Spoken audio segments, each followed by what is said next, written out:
Alors, ce matin, donc sans plus tarder, nous allons prendre nos Bibles dans l'évangile de Marc au chapitre 13. Évangile de Marc, chapitre 13, du verset 41 au verset 44. Marc, chapitre 13, chapitre 12, excusez-moi, les versets 41 au verset 44. Donc, nous allons parler de la foi ce matin. Et je voudrais que nous puissions toujours garder dans l'esprit que nous sommes toujours dans notre très long enseignement sur la vie chrétienne. Et la vie chrétienne, vous vous souvenez que elle était caractérisée par beaucoup de choses. La vie du croyant, la vie de celui qui est racheté, est caractérisée par beaucoup de choses. Et parmi ces choses, on avait parlé de l'amour, on avait parlé de la vérité, je rajouterais de la fidélité, on a parlé de l'amour des commandements de Dieu, de beaucoup de choses. Et ce matin, nous allons parler de la foi, parce que la foi est aussi l'une des choses les plus importantes de la vie d'un racheté, ou encore de l'homme qui est créé à l'image et à la ressemblance de Dieu. Donc la foi est une des choses que Dieu demande à ceux qui sont sauvés. La foi est une des choses capitales que Dieu demande à tout homme. Amen. Je répète, la foi est une des choses que Dieu demande à l'homme. La foi. Et donc, il est très important d'avoir la foi en Dieu. C'est très important. C'est très important. Et donc, il y a certains passages, notamment Habakkuk, chapitre 2, verset 4, qui dira « Le juste vivra par sa foi. » Le juste vivra par sa foi. Ce verset découle des commandements que Dieu a donnés à Moïse. Il y en avait à la base, en général, 613 commandements que Dieu avait donnés à Moïse pour le peuple d'Israël. Et au fur et à mesure, ou au fil des années, la liste, semble-t-il, a été réduite. Donc, des 623 commandements, on est passé à 6, on est passé à 3, et on est passé à un commandement que Habakkuk donne ici. Le juste vivra par sa foi. Parce que de la foi découle beaucoup de choses. La foi ici, c'est mettre sa confiance en Dieu. Et donc, quand on met sa confiance en Dieu, il y a l'obéissance aussi qui suit avec. La foi entraîne l'obéissance. Et Hébreux chapitre 11 au verset 6 dira « Or, sans la foi, il est impossible de lui être agréable. » Il faut que tout homme croie que Dieu existe. Et ça passe par la foi. Sans la foi, tu ne peux pas être agréable à Dieu. Pour demander quelque chose à Dieu, il faut que tu crois qu'il existe. Il faut que tu lui fasses confiance. Donc, tout découle vraiment de la foi. Donc, je répète qu'il est important pour un homme d'avoir la foi en Dieu.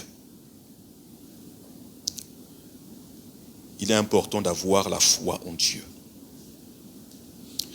Et donc, nous allons parler de cette femme. C'est intitulé « La pauvre veuve ». Et le thème de mon message, c'est « La foi exercée simplement ». Vous savez, tout le monde ne ressemble pas aux héros de la foi qui sont cités dans Hébreux chapitre 11. Tout le monde n'a pas la capacité de faire descendre le feu du ciel. Amen. Vous serez d'accord avec moi. Que parfois tu as beau prier, demander à ce que le feu descende du ciel, le feu ne descendra pas du ciel.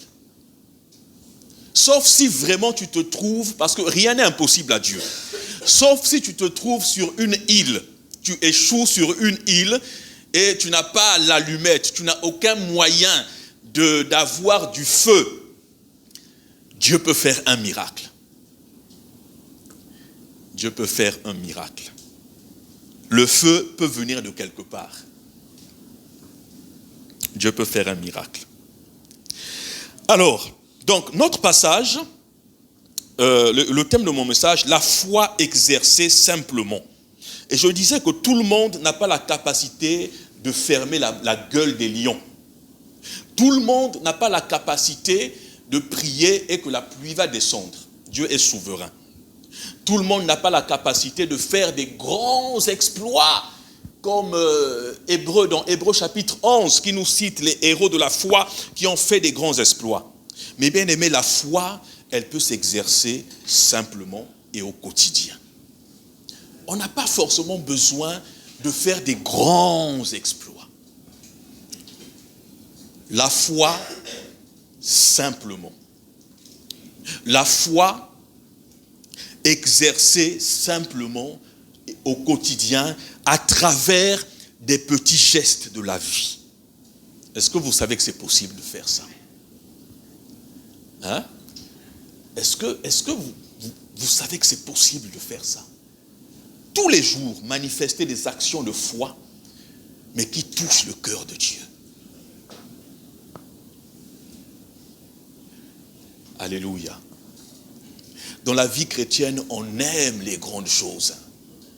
On aime les grandes choses, on aime les grandes expressions, on aime les prédications qui nous font décoller du plafond, on aime les choses tellement surnaturelles qu'on passe à côté des choses simples de l'évangile. Les choses simples. Moi, à l'époque, quand je prêchais sur Hébreux chapitre 11, moi, pas seulement moi, hein, mais beaucoup de jeunes de ma génération, et même encore aujourd'hui, certains jeunes, quand on se met à prêcher sur Hébreux chapitre 11, la foi est une ferme assurance, on a comme l'impression qu'on va décoller du plafond, tellement que, tu vois, on veut manifester cette foi sur la chair. Mais avec l'âge, on comprend que parfois, il ne faut pas s'agiter. Parce que la vie nous enseigne beaucoup. La vie nous enseigne beaucoup. Amen. La vie nous enseigne beaucoup. Tu peux être en train de prêcher, en train de décoller, les gens vont crier Amen. Mais quand tu rentres chez toi, dans ta solitude, tu réalises que je suis un homme. Oui, je ne suis pas quelqu'un qui habite au ciel, mais je suis un homme, avec mes faiblesses, avec aussi mes peurs, avec parfois l'incrédulité qui vient. Pourtant, je viens de prêcher sur la foi. J'ai sauté, tout le monde a sauté. Mais je me rends compte que moi-même aussi, à la moindre occasion, tu réalises que tu n'as pas la foi que tu as prêchée toi-même. Et là, ton cœur est touché. Tu as l'impression d'avoir honte même devant le Seigneur. Tu entends le Seigneur te reprendre. Tu as vu, tu as prêché sur la foi. Tu as décollé sur le plafond. Tu es monté. Mon père me disait que nous, quand on était jeunes, quand on prêchait, on montait sur les tables. Ça, c'est mon père qui me disait ça. Donc, pour dire petit, allez-y calmement. Et donc, et parfois le Seigneur nous parle à travers des petites choses. Je lis la parole de Dieu. Marc chapitre 12, verset 41 au verset 44. Jésus s'étant assis vis-à-vis du tronc, regardez comment la foule y mettait de l'argent. Plusieurs riches mettaient beaucoup. Il vint aussi une pauvre veuve, on l'appelle une pauvre veuve. Elle y mit 2 petits sous, faisant un quart de sou. Alors Jésus, ayant appelé ses disciples, leur dit, je vous le dis en vérité, cette pauvre veuve a donné plus qu'aucun de ceux qui ont mis dans le tronc. Car tous ont mis de leur superflu, mais elle a mis de son nécessaire. Tout ce qu'elle possédait, tout ce qu'elle avait pour vivre. Bien aimé, c'est un acte de foi. Cette vieille femme, cette pauvre veuve, elle donne tout ce qu'elle avait. Et après, elle ne sait plus comment vivre. Elle ne sait plus comment vivre. Elle ne sait plus comment vivre. Et donc la foi, si on pouvait définir la foi ici, la foi c'est, je dirais, se sacrifier ou bien encore se dépouiller et après être capable de compter totalement sur le Seigneur. Je répète, la foi c'est compter totalement sur Dieu. Ne plus avoir quelque chose pour soi et compter sur Dieu. Amen. La foi se manifeste quand on n'a plus rien.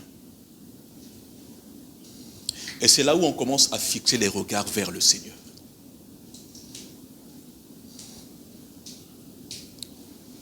Amen.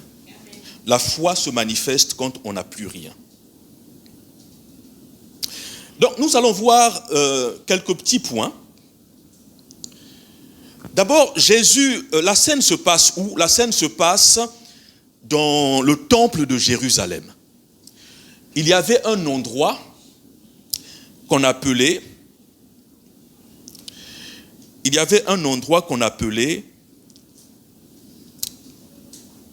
le trésor du temple. Donc c'était le lieu où les fidèles apportaient les offrandes, que ce soit des offrandes alimentaires, ou ils y apportaient aussi de l'argent. Ok? Ils y apportaient de l'argent. Et c'est cette scène que Jésus est en train de relater. Et donc, il y avait plusieurs troncs, et les gens venaient, ils y mettaient de l'argent.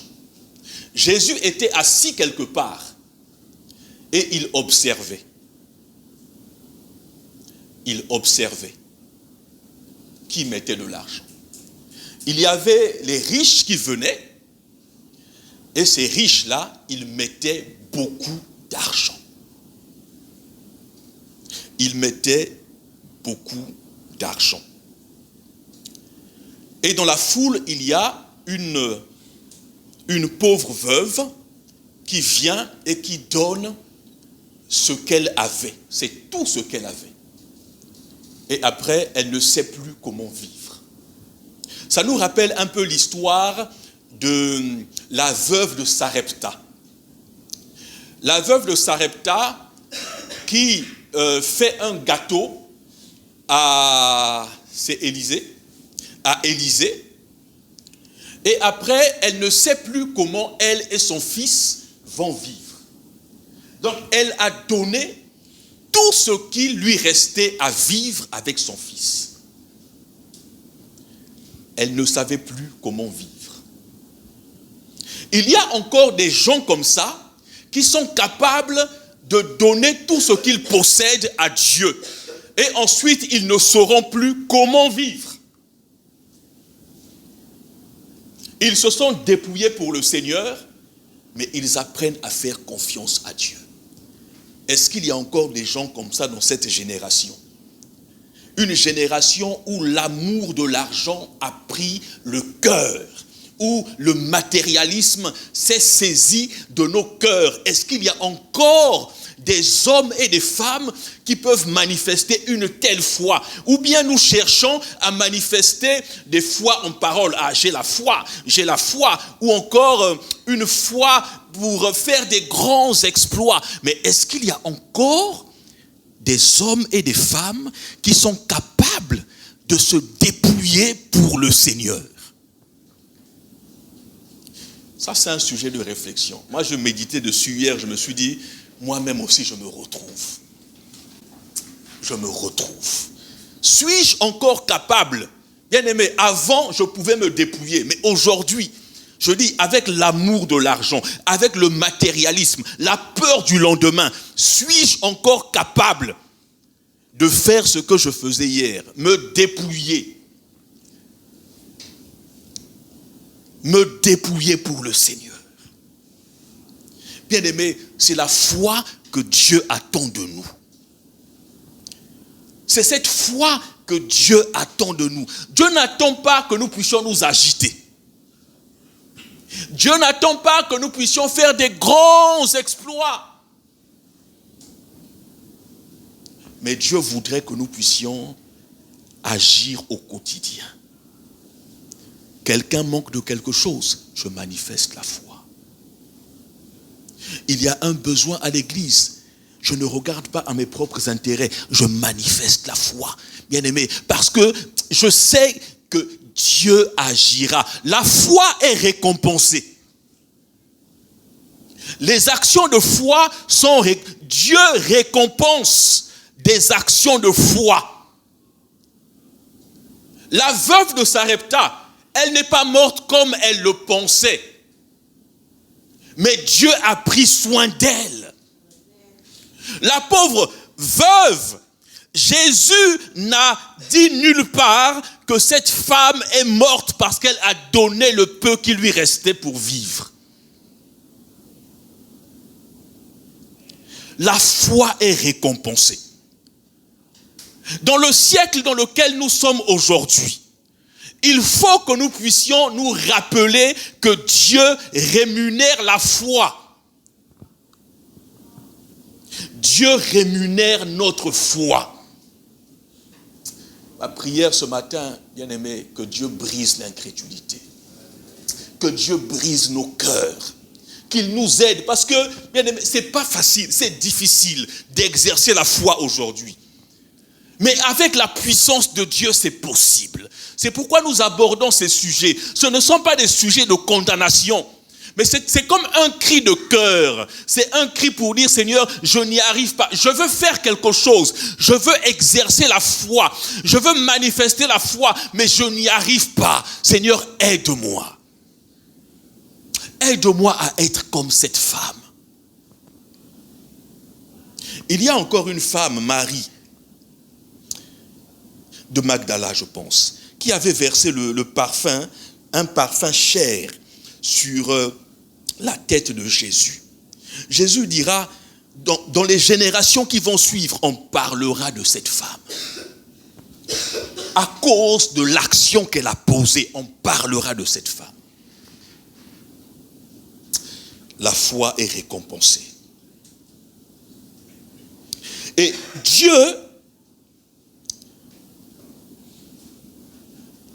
n'a pas regardé, Jésus n'a pas regardé à la quantité de ce que cette femme a donné dans le temple. Mais elle a regardé le sacrifice. il a regardé le sacrifice. Jésus n'a pas été impressionné par les hommes riches qui donnaient beaucoup. Le don ne dépend pas de la quantité que nous donnons, mais de l'état de notre cœur, de notre motivation et aussi de l'importance que nous avons nous-mêmes de ce que nous donnons à Dieu. Tu peux apporter 1 centime ici. Si c'est ce qu'il te reste à vivre jusqu'à la fin du mois, bien-aimé, Dieu te bénira. Il ne regardera pas à la quantité que tu viens de mettre, mais il regarde à l'importance que ce don représente pour toi-même. La foi consiste aussi à donner à Dieu des choses qui nous sont importantes, des choses qui ont de la valeur pour nous-mêmes. David dira, je ne donnerai pas à Dieu quelque chose qui ne me coûte rien.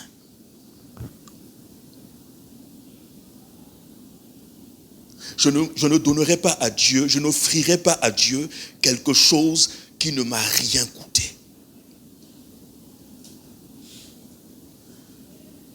Donc, Dieu n'est pas impressionné par la quantité ou par les hommes riches. Mais Jésus a vu l'importance que cet argent avait pour cette veuve. Et Dieu loue ce genre d'action. Ce sont des actions de foi. Les actions de foi consistent dans le cadre du donner, à donner à Dieu ce qui nous est important, ce qui a pour nous une grande valeur sentimentale. Ça peut être un manteau que tu donnes à quelqu'un. C'est pourquoi quand tu donnes, pense à la valeur de ce que tu as donné. C'est de cette manière que nous attirons les bénédictions de Dieu. Pourquoi les gens se plaignent? Non, moi je donne à l'église, je ne suis pas béni.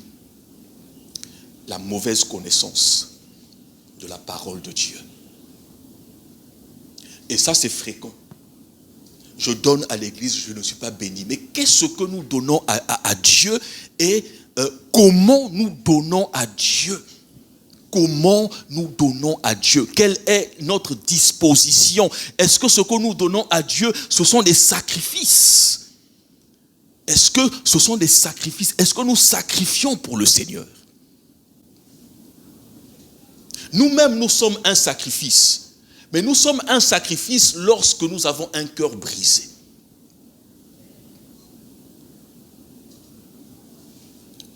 Amen. Donc, Dieu regarde au sacrifice. Ici, dans ce texte, il s'agit d'argent, mais il peut s'agir aussi du temps que tu donnes à Dieu. Quel est le temps que nous donnons à Dieu? Dans la journée, par exemple, quel est le temps que nous mettons à part pour le Seigneur? Quel est le temps qui nous coûte? Ou bien nous donnons à Dieu nos restes.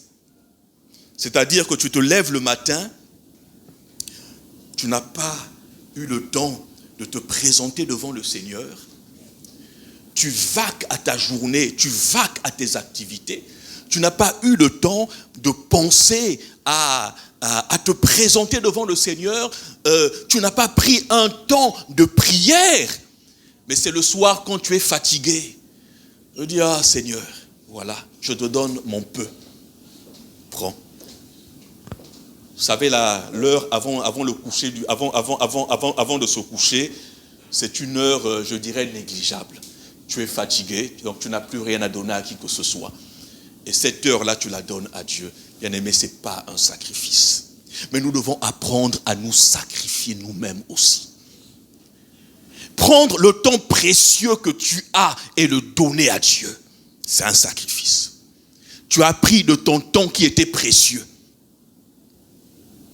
Le temps que tu aimes bien dans la journée, là, donne-le à Dieu. C'est un sacrifice que tu es en train de faire. Certains même, au lieu de manger à midi, vont aller se mettre quelque part. Ils vont offrir ce temps-là à Dieu, dans la prière.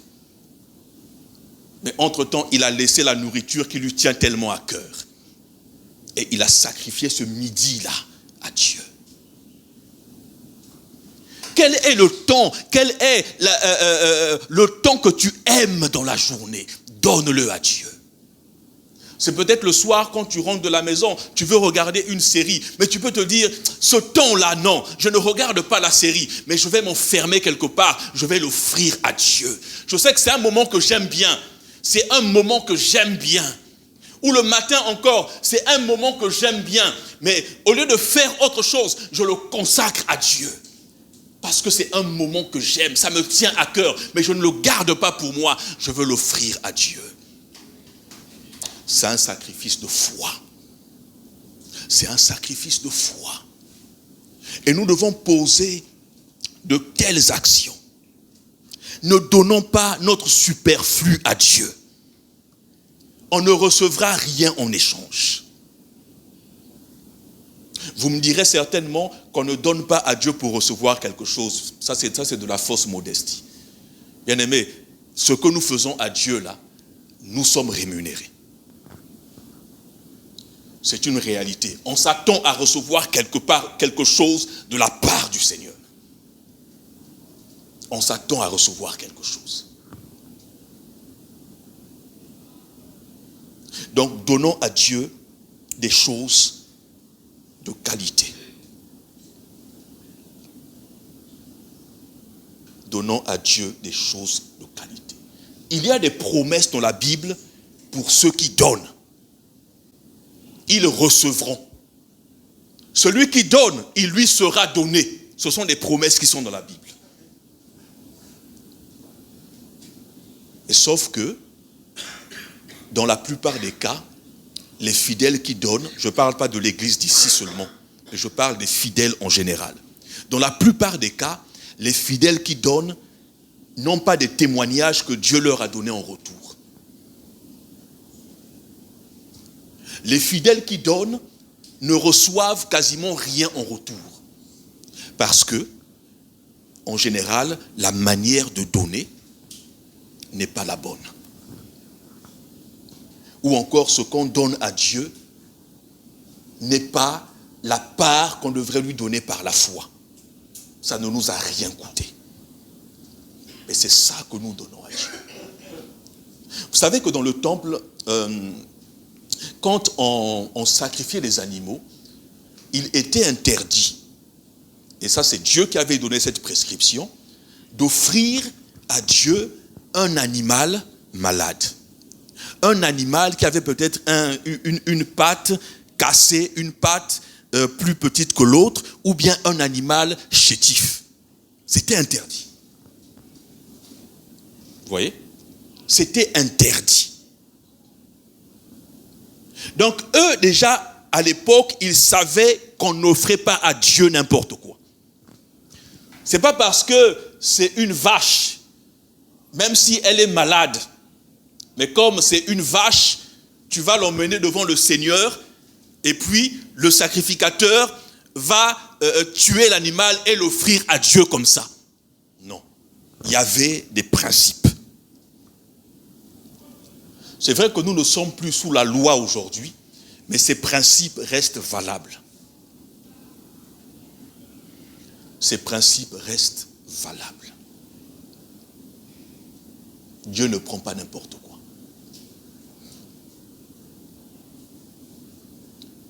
Dieu ne prend pas n'importe quoi. Nombreux pensent être bénis. Mais sachez une chose. Les païens ont les mêmes choses que nous avons aussi. Mais pourtant, eux, ils ne croient pas. Et la Bible dit que Dieu fait pleuvoir sur le bon et sur le méchant. Et parfois, nous nous trompons, en nous disant que j'ai obtenu quelque chose, ça a été une réponse à ma prière. Parfois, ça n'a pas été une réponse à la prière. C'est des choses qui sont naturelles. Et la bénédiction de Dieu, on la reconnaît. Elle n'est suivie d'aucun chagrin. on reconnaît la bénédiction de Dieu. On reconnaît la bénédiction de Dieu. Sinon, ne nous trompons pas. Il y a beaucoup de choses que nous, les voitures, les gens aujourd'hui pensent que comme elles ont des belles voitures, Dieu m'a béni. C'est bien. Mais sache que dans le monde, là, il y a des gens qui ont des voitures plus belles que ça. Il y a des gens dans le monde qui ont des jets privés. Oui. Il y a des gens, comme ça, ils ont des grosses maisons chez eux. Ils ne prient pas. Donc, si nous considérons les grandes maisons, les grandes voitures comme étant une bénédiction, nous nous trompons. Ça encore, c'est une notion qu'on va décortiquer au fur et à mesure. Que Dieu nous ouvre les yeux. Nous avons le travail, il y a des païens qui ont le travail. Ah ouais. Donc, que Dieu nous donne un esprit vraiment bien affûté. Un esprit sensible. Où nous puissions reconnaître les choses de Dieu véritablement. Et donc je disais qu'il ne regarde pas à la quantité, mais à la qualité de ce que nous lui offrons, au sacrifice. Donc les sacrifices existent toujours. C'est vrai qu'on ne sacrifie plus les animaux, mais nous faisons des sacrifices chaque jour sans le savoir. Et nous sommes censés le faire, parfois nous ne le faisons pas. Et donc la foi, elle s'exerce au quotidien dans les petits gestes. Les petits gestes. Un petit geste fait avec amour et foi peut valoir plus qu'un grand geste fait sans engagement réel. Un petit geste fait avec amour. Avant de continuer, je me souviens d'un témoignage que quelqu'un d'entre nous a fait ici. Et la personne disait qu'à la fin du mois, il ne lui restait que 5 euros. Les 5 euros là, le témoignage a été donné il y a 2 semaines ou 3 semaines. Il lui restait que 5 euros. Vous voyez qu'on se retrouve dans certaines histoires de la Bible. Il lui restait que 5 euros. Et la personne a donné les 5 euros qui lui restaient. Mais Dieu l'a soutenu. Dieu l'a soutenu. Et ce sont ce genre d'actions que nous devons poser. Je me parle à moi-même aussi. Je suis dedans. Nous devons poser ce genre d'action. Et surtout les jeunes, vous qui n'avez pas encore commencé à travailler, commencez à manifester la foi. Quand les parents vous donnent quelque chose, même si les parents vous donnent 5 euros, dans les 5 euros là, enlevez quelque chose pour donner au Seigneur. Cultivez cette mentalité. Cultivez cette mentalité. Le Seigneur vous bénira. Cultivez cette mentalité. On vous donne 5 euros, enlevez quelque chose dedans. Étonnez Dieu. Mettez Dieu à l'épreuve. 5 euros, tu enlèves 1 euro, tu enlèves 2 euros, tu enlèves, parfois même tu viens, tu donnes tout. Vous allez expérimenter la gloire de Dieu. Vous allez expérimenter la gloire de Dieu. Pratiquez ça. Nous, ce n'est pas des choses qu'on nous a forcément appris. On ne nous a pas dit ça quand on avait vos âges. On ne nous a pas dit ça. C'est vrai qu'on partait à l'église avec les parents. Mais je ne me souviens pas qu'on m'ait dit, quand tu as un peu d'argent, il faut donner au Seigneur. En faisant ça, vous êtes en train de bâtir, vous êtes en train de sécuriser votre avenir. Vous êtes en train de sécuriser votre avenir. Et donc, un petit geste fait avec amour et foi peut changer beaucoup de choses dans la vie d'une personne. Amen. Mon deuxième point, ce sont les résultats d'une foi exercée avec simplicité et au quotidien. Je pense même avoir déjà survolé ce point-là. J'ai dit beaucoup de choses. Jésus dira dans Luc chapitre 17, verset 6, « Si vous aviez de la foi comme un grain de sénévé, c'est-à-dire une petite foi seulement, mais une bonne foi. Si vous aviez, Dieu ne sollicite pas que nous ayons une foi, je ne sais comment là, mais seulement un peu. Si vous aviez de la foi comme un grain de sénévé, si vous aviez une foi simple, vous diriez à ce sycomore, déracine-toi et plante-toi dans la mer, et il vous obéirait. Ça rejoint ce que je vous ai dit précédemment. Une petite foi, une simple foi, exercée avec un cœur disposé, peut changer beaucoup de choses, peut déplacer les montagnes. Une simple foi bien exercée peut déplacer les montagnes et changer des vies. Quel que soit l'endroit, que ce soit en entreprise, là où nous nous trouvons en général quasiment toute la journée. En entreprise, à la maison, dans la rue, une simple foi peut changer beaucoup de choses.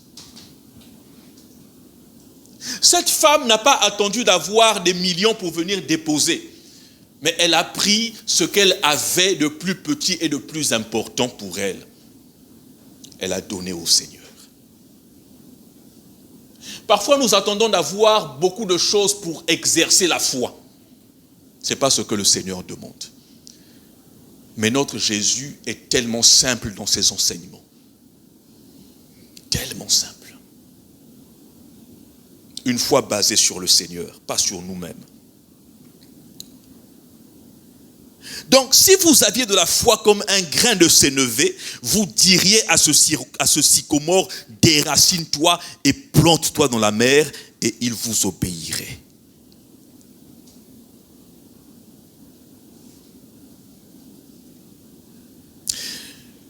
Et Jésus dira au verset 44, elle a donné tout ce qu'elle avait pour vivre.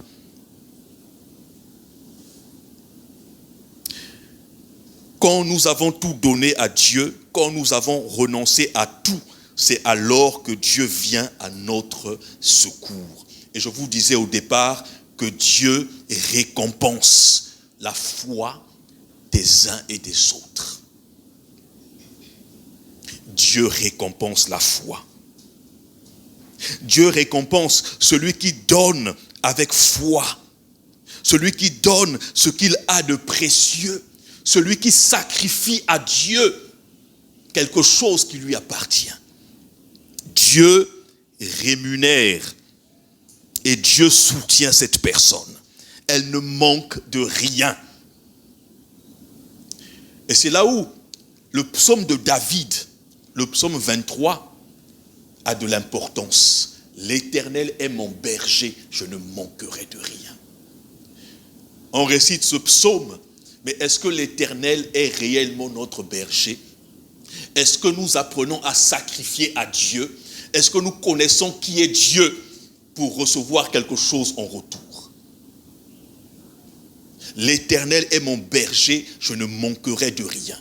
Avec l'Éternel, bien-aimé, on ne manque de rien. Et ces paroles sont vraies. C'est à nous de bien les expérimenter. C'est à nous d'en faire un bon usage de la parole de Dieu. La femme à la perte de sang dira en son cœur, si je puis seulement toucher son vêtement, je serai guérie. Elle toucha le vêtement de Jésus et elle fut guérie. Et là encore, c'est un exemple de l'exercice de la foi en toute simplicité. Je sais que Jésus est capable de guérir. Mais si je puis seulement toucher son vêtement, je serai guéri. Un geste simple. Va et touche seulement le vêtement de Jésus. Amen.